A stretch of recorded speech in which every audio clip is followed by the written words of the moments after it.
Hola gente, ¿cómo va? Bienvenidos al episodio número 44 de Sobredosis de Fandom. Un podcast de la cultura pop en el que te charlo sobre todo lo que me gusta del cine, de las series y de los cómics. Mi nombre es Pablo Fonteñez, @pfontenes en redes. En la locución Yoli Mamani. Para la literatura lo tenemos a Javier Herrera, que se manda los guiones como el que vas a escuchar el día de hoy. Hablando de escuchar, pueden hacerlo en Spotify y todas las plataformas de podcast. También sale en formato de video para YouTube. Sí. Ya sé que esta temporada todavía no subí nada a YouTube, pero la verdad es que fue una vuelta un tanto complicada en materia de distribuir los tiempos. De hecho, este episodio se tendría que haber subido en los últimos días del 2020 y se está subiendo a primeros del 2021. Así que, como no pienso modificar el guión del maestro Herrera, ustedes tienen la misión de viajar una semana en el tiempo y situarse en su lugar favorito para disfrutar de esta reseña que hoy trae algo especial. Realmente les deseo de todo corazón que hayan pasado un épico año nuevo, que hayan disfrutado junto a sus seres queridos, que es lo más importante, y les deseo un gran año para todos ustedes. Ahora los dejo con el episodio de hoy, La lengua de los gecos, del maestro Fabián García. Pero tales problemas no habían llegado. Bolsón, el mes era septiembre. Un septiembre tan hermoso. Desde bestsellers que se pudiera pedir. hasta el ensayo que hiciste en sexto grado. Fugaz que pudo ser. Sobredosis de libros, una vuelta de página a lo que venís leyendo.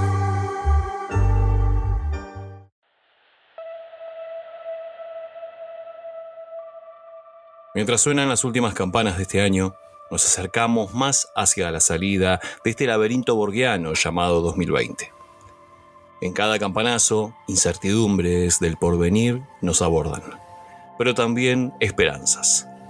Nosotros, los que somos del fandom y ya vivimos muchos apocalipsis en nuestras ficciones favoritas, nos tenemos que reponer como sea para no perdernos las ansiadas novedades que venimos esperando.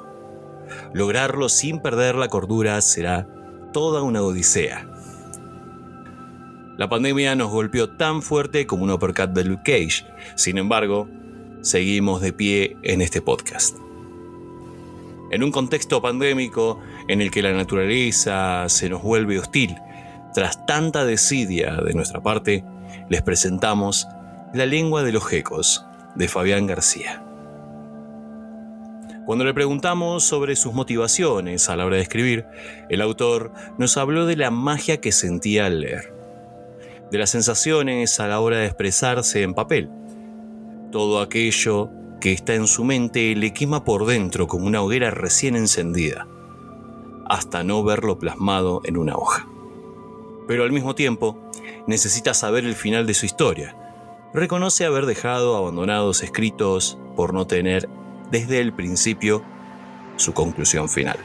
Mi sueño es provocar en otros las sensaciones de asombro, de extrañeza, de miedo que otros autores provocaron en mí antes. O sea, repetir esa magia. Esa es la primera causa. Pero me pasa también que cuando se me ocurre alguna idea que me parece buena para un cuento, como que me siento incómodo hasta que no lo escribo. Es como un toque que tengo. Siento que tengo que dar una forma a eso o darle vida al personaje. Es como una obsesión que me agarra a veces. No me gusta escribir sin saber a dónde va la historia, a mí. Soy bastante cuadrado en eso.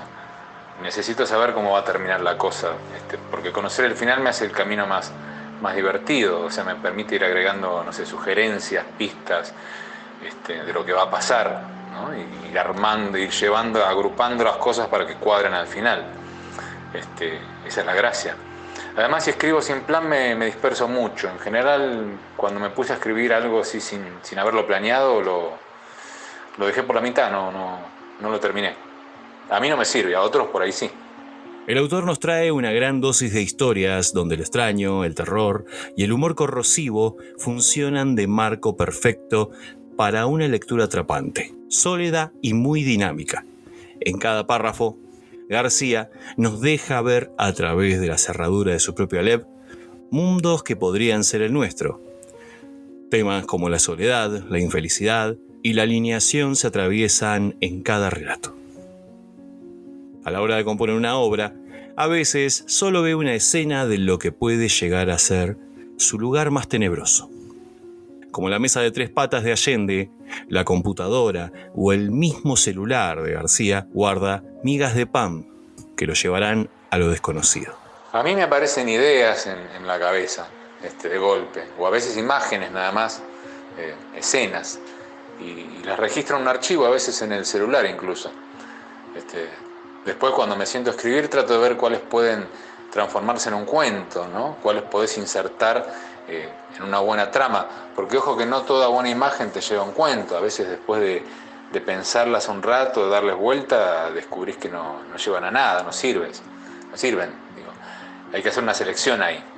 Hay números que van de la mano de la literatura, y esta no es la excepción. 10 es la base del sistema decimal. Los pitagóricos le daban un carácter místico. Para muchas culturas es un número denominado perfecto. También lo podemos encontrar en la teología, a veces usado para preconceptos. De ahí el famoso decálogo. Por último, en el cine y literatura se habla mucho de la teoría de las supercuerdas, que la física postula. Allí se teorizan 10 dimensiones espaciotemporales. Ese es el número de los relatos que integran este libro. La versatilidad de su obra nos da distintos tipos de interpretación, no solo como un cuento de terror. Esto es lo que nos dice. Bueno, el que da título al libro, el cuento que da título al libro, La lengua de los geckos, me gusta mucho.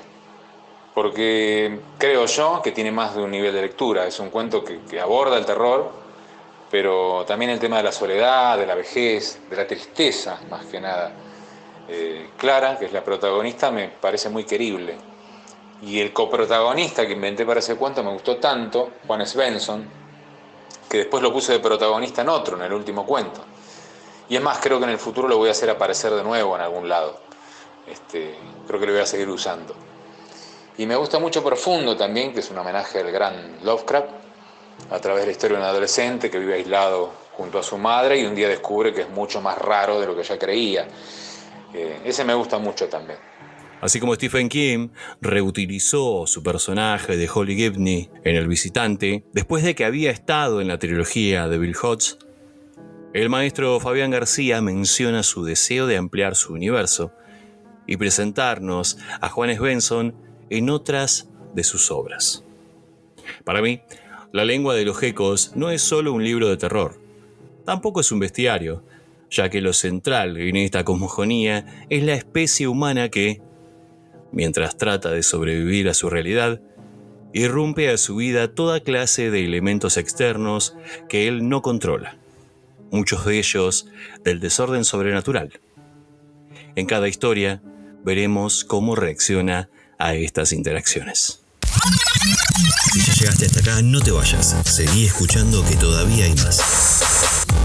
Suscríbete para que te avisen si subo contenido y déjame una sobredosis de likes. Parece una pavada, pero me estás ayudando muchísimo.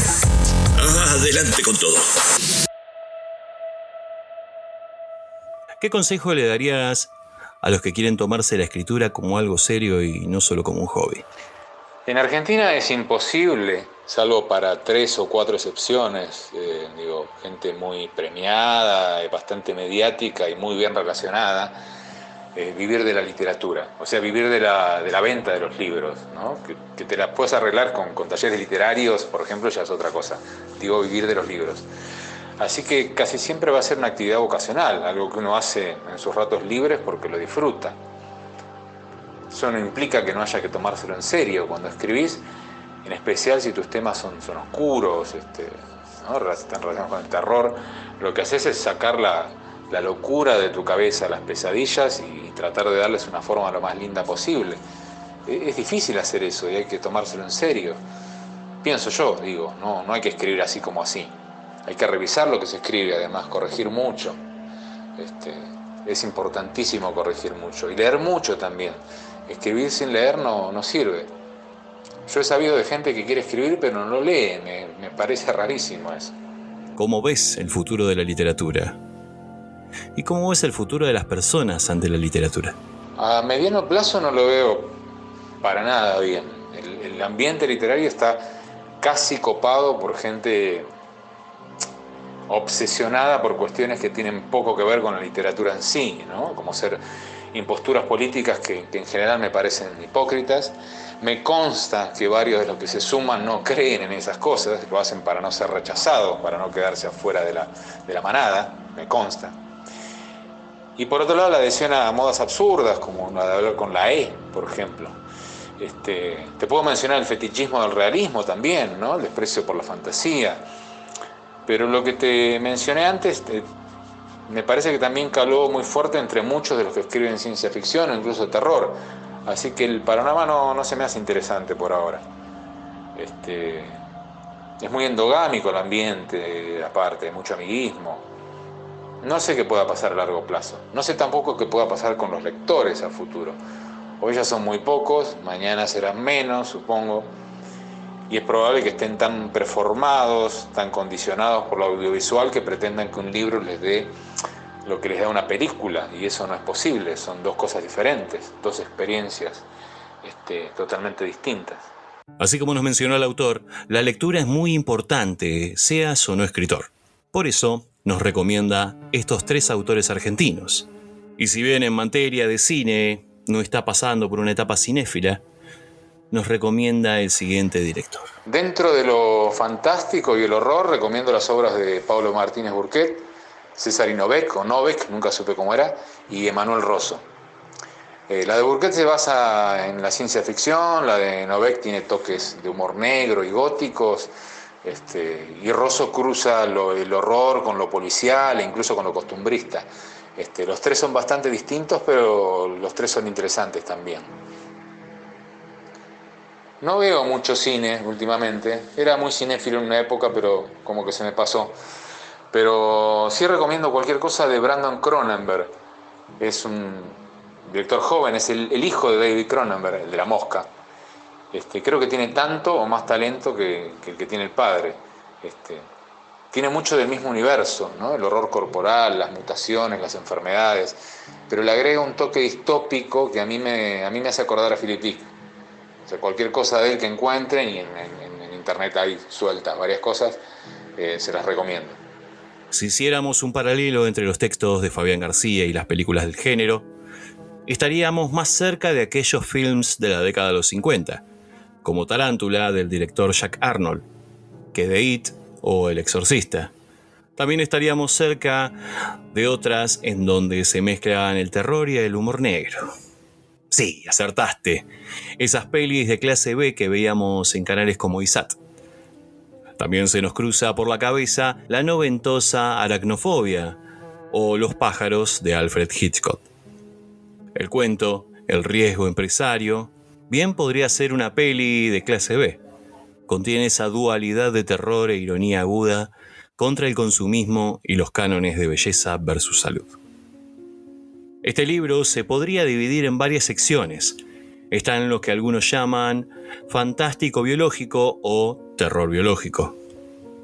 En esta categoría están La lengua de los gecos, el kafkiano Lully o el pliegue iterativo, en la que se trata sobre origamis, insectos y máquinas a lo Cronenberg. En algunos de ellos se nos alerta sobre los peligros de desatender la ecología y acelerar la tecnocracia. También hay lugar para el terror realista con el eclesiástico Comunión, el bullying en el lápiz o Un último abrazo, el apotético relato que cierra el libro y que nos remite al absurdo camusiano. Sabemos que dentro del fandom hay seguidores del horror cósmico. Para ellos hay textos como La flor lejana, Profundo y Ojos grises. Nos dejan con ganas de sumergirnos más en esos mitos acuáticos que postula el autor. Lo biológico y lo social siempre están presentes, de algún modo, desde la primera página, y siempre se pueden hacer distintas lecturas. El maestro Fabián García no mantiene su pluma quieta y nos cuenta un poco sobre los proyectos que están en camino. Ya tengo listo otro libro de cuentos, todos bastante oscuros, todos de terror esta vez. En el anterior, bueno, hay algunos que van por el lado la ciencia ficción. Estos son bien oscuritos todos. Sale en marzo y se va a llamar No juegues con eso. Sale a través de una editorial rosarina, M14, y va a estar ilustrado, lo que me encanta. Para mí es cumplir con un sueño, publicar un libro ilustrado, uno como los que leía de chico. Bueno, por otro lado tengo una novela inédita también y estoy trabajando en otra serie de relatos, no tan vinculados al horror esta vez, pero bueno, eso está en pañales, para eso falta. La lengua de los gecos es un libro para releer y regalar, donde podemos encontrar pesadillas dispares, donde el cosmos, que representa el mundo ordenado, colapsa contra el caos en un desorden irreversible. Dicen sus biografías que Fabián García nació en el año 1973, en la ciudad de Buenos Aires, y que vive en Ramos Mejía. Asistió a talleres de narrativa con Guillermo Martínez y de poesía con Osvaldo Bossi y Walter Casara. Estudió psicología. Publicó sus poemas en fanzines y revistas, además de colaborar en diversos medios digitales. Admirador del retrato de horror, particularmente del siglo XIX, entre sus autores favoritos se encuentran Borges, M.R. James, Arthur Machen, Kafka y Lovecraft, por nombrar algunos. La lengua de los gecos es su primer libro de cuentos de la editorial Muerde Muertos. Lo podés encontrar en las redes como Fabián García en Facebook y @FabiánGarcíaFG en Instagram.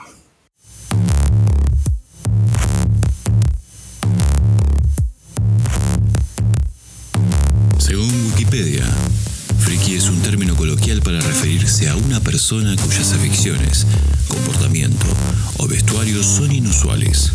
Al conjunto de aficiones minoritarias propias de los frikis se los denomina friquismo o cultura friki. Normalmente, un friki está interesado en los cómics, animación japonesa, películas, libros y series de ciencia ficción, fantasía o terror. El término puede extenderse a muchas aficiones, a temas alternativos, con gustos específicos. Los frikis suelen distinguirse porque suelen juntarse con otras personas de gustos similares. Al conjunto de los frikis o seguidores de la cultura friki se les suele denominar fandom. Sobredosis de fandom.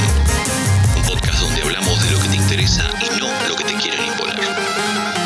Cultura friki en estado puro. Disponible en todas las plataformas de podcast conocidas. Si te gustó el contenido de este podcast, apretá el botón seguir, así podés recibir una notificación cada vez que subo un episodio. Métele una sobredosis de likes. Compartilo y publicalo en tus redes sociales, así mucha más gente me puede conocer. Búscame en Instagram como Sobredosis de Fandom, todo junto. Te podés comunicar por ahí o por mail a sobredosisdefandom@gmail.com. La estoy haciendo larga, así que me rajo. Mi nombre es Pablo Fonteñez. Buena vida. Chao. Este episodio llegó a su fin. Pero no se preocupen, muy pronto subimos uno nuevo. Sobredosis de Fandom.